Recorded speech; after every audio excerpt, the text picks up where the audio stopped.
Most Americans would probably laugh if they saw an Amish farmer pouring rotten plants into a barrel of water or covering perfectly clean soil with weeds during winter.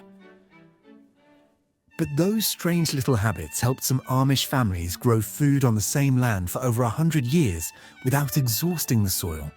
My grandmother used to say poor people couldn't afford to waste dirt, and long before expensive fertilizers, pesticides, and garden stores existed, families survived using methods that cost almost nothing.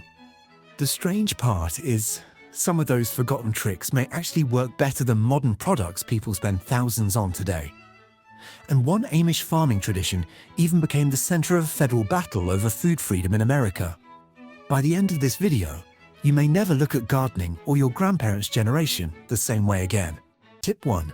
Cover crops. During winter, many Amish fields never sit empty.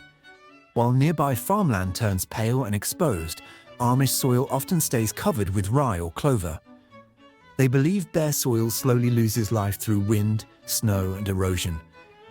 Rye roots hold moisture deep underground, while clover naturally restores nitrogen back into the earth. When cold winds move across the fields, the cover crops protect precious topsoil from blowing away. Modern farming often focuses only on feeding plants, but the Amish learned long ago that healthy gardens begin by feeding the soil itself. Their fields were never treated like temporary property. They were viewed as living ground meant to support future generations. But protecting soil was only the beginning of their quiet farming wisdom altogether. Tip 2. Crop rotation.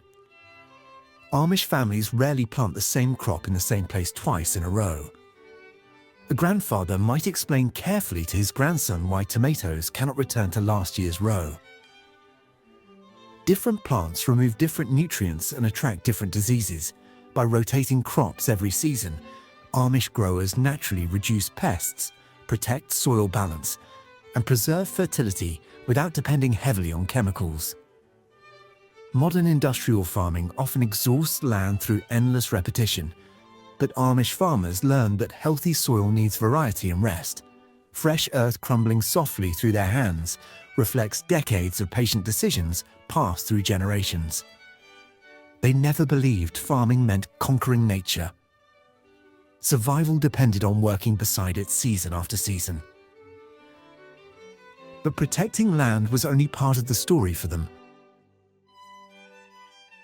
Tip 3. Seed saving. Inside many Amish homes, old glass jars still hold carefully labeled seed packets saved across generations. Some families continue growing vegetables from seeds their great-grandparents once planted by hand. Before barcodes and commercial seed catalogs became common, gardeners expected seeds to stay within the family. Amish growers dry their healthier seeds after harvest and store them safely until spring returns. The process preserves both strong plants and forgotten flavors many Americans rarely taste today. A garden was never something rebuilt each year with money from a store. It was an inheritance carried forward through time. Every seed represented independence, memory, and survival during uncertain seasons. And sometimes, the most valuable thing growing inside those gardens was not food, but family history itself. Tip 4. Comfrey. Near old Amish barns, thick patches of comfrey often grow quietly beside fences and garden paths. Many Amish families once called it the plant that gives back everything. The leaves were traditionally used for healing, layered into mulch, or soaked in water to create rich fertilizer tea.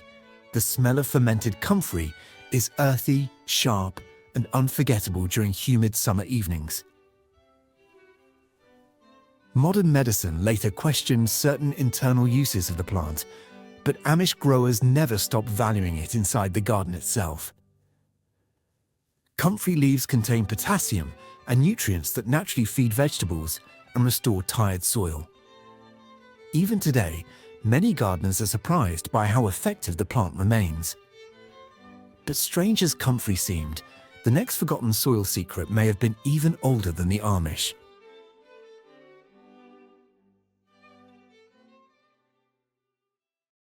Tip 5. Biochar.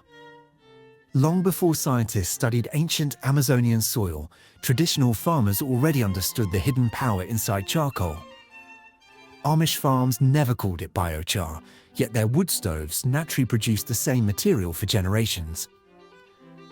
Mixed into soil, small charcoal pieces help trap moisture, shelter beneficial microbes, and hold nutrients close to plant roots. Some of the richest soil ever discovered still contains charcoal created centuries ago. Amish growers may not have used scientific language, but they understood something modern society often forgot: fire could help feed the future. Charcoal feels simple in the hand, almost worthless at first glance, yet underground it quietly transforms soil life for decades. But healthy soil means little if young plants cannot survive long enough to grow strong roots. Tip 6. Willow bark rooting water. Along quiet creeks near Amish farmland, willow branches often hang low above the water. Long before rooting hormones came in plastic bottles, gardeners simply walked to the riverbank instead. Young willow bark contains natural compounds related to salicylic acid that help fragile cuttings develop stronger roots. Amish growers soaked fresh willow branches in water to create a natural rooting solution for young plants. The smell of peeled green bark is fresh and damp during cool spring mornings. Modern science later confirmed willow's ability to stimulate root growth naturally. But older generations trusted careful observation more than laboratory studies. In many ways, the pharmacy was already growing beside the water itself. And while most Amish traditions stayed quiet, one farming controversy eventually reached national attention.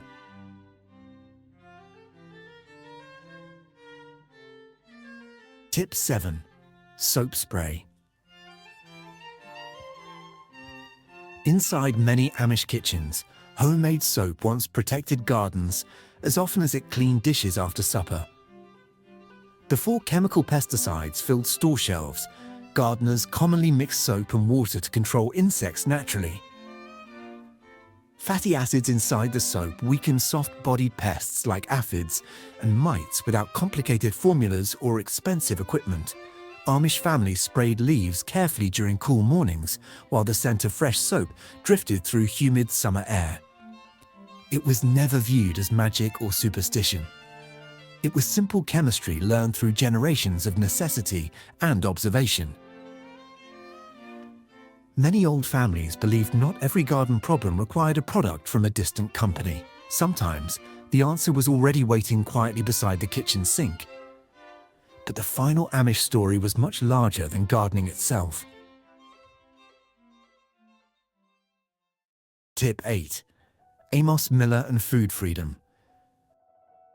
As sunrise spreads across Amish farmland in Pennsylvania, horse-drawn wagons still travel quiet roads between small family farms. One of the most widely discussed names connected to this world became Amish farmer Amos Miller. Supporters viewed him as defending traditional food freedom through the sale of raw milk and farm products directly to customers who willingly sought them out. Critics believed food safety regulations existed to protect public health and reduce dangerous outbreaks. Over time, inspections and legal disputes transformed the situation into a national debate far beyond one farm. The Amish never tried to create perfect gardens free from weeds, storms, insects, or hardship. Instead, they focused on building healthy soil, strong families, and traditions capable of surviving difficult seasons year after year. Many of these forgotten methods existed long before modern gardening products filled store shelves, and some may continue long after those products disappear. Their wisdom was rarely loud, dramatic, or complicated. It lived quietly in patient routines repeated across generations. Maybe the real secret hidden inside Amish gardens was never simply about vegetables at all. Maybe it was the willingness to work beside nature instead of constantly fighting against it.